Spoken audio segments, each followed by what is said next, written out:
শয়তান মানুষকে দুইভাবে হামলা করে, আজীবন মাথায় রাখবেন। শয়তানের চাওয়া আমরা আল্লাহর অপ্রিয় হই, এই অপ্রিয় করানোর জন্য সে দুইভাবে হামলা করে। একটা হচ্ছে মনে মনে, ভিতরে ভিতরে, আর একটা হচ্ছে পরিচিত কাছের মানুষের উপর ভর করে। আমার বোন সর্বদা পর্দা করে, বিয়ের অনুষ্ঠানে এসেছে, উনি পর্দা ছাড়া বিয়েতে যাবে না, ওনার সিদ্ধান্ত। কিন্তু আসে কিছু পাশের কিছু মানুষের উপর শয়তান এমন ভাবে বর করে, ভাবি, মামি, নানি, চাচা, চাচি আইসা বলে, একদিন বোরকা না পরলে কি? এটা কি আসলে ভাবি মামি ছিল না শয়তান ছিল? একটু বুঝবেন জিনিসটা। এটা কে ছিল? শয়তান। দেখতে লাগছে ভাবি, কিন্তু ভর করেছে কে? এবার ভাবির কথাও শুনে নাই আমার বোনে, ভাবির কথা। এবার আরেকজন এসে বলতেছে, তুমি যদি বোরকা পরো তাহলে 30,000 টাকার মেকআপ করে লাভ কি, 50,000 টাকার ড্রেস পরো লাভ কি? এটা তো আর কেউ দেখবে।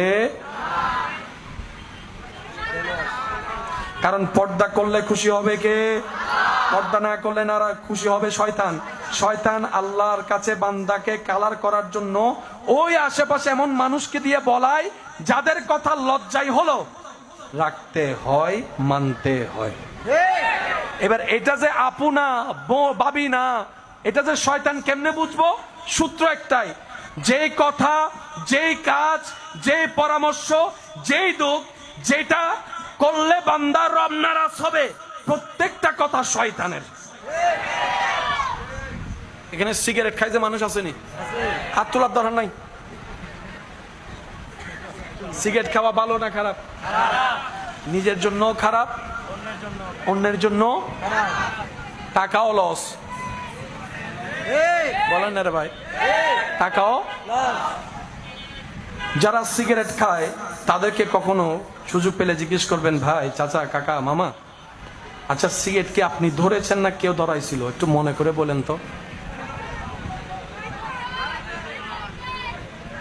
ওই বন্ধু 5 বছর আগে কইছিল যে এক টান দেয়। বন্ধু কি বলছিল? এক টান দে। সে বলে যে না না আমার কাশি আসে। সিগারেট ঠাইন্য বারস তুই কি বেড়া। অনেক মানুষ মনে করে সিগারেট খাওয়া মানে একটা বেড়াগিরি বাপ। অনেকে আছে, তুই সিগারেট খাইতে তুই বেড়ি মানুষ। ওই এক টান আজকে 10 প্যাকেট। এবার বন্ধুরে জিজ্ঞেস করলাম, বন্ধু, বন্ধু মানে তো উপকার করা, তুই তার সিগারেট ধরাইয়া ফুসফুসি খাওয়াই ফেলছস, কলিজা নষ্ট করাই ফেলছস, ব্যাপার কি? পাই হেলা হাইয়ারা মরতাম, ইতে আর হন রইলে বন্ধু হইলেও, বন্ধু হলে মরিন না ভারে, এতালাই তারা ধরাই দিবি। আছে না নাই?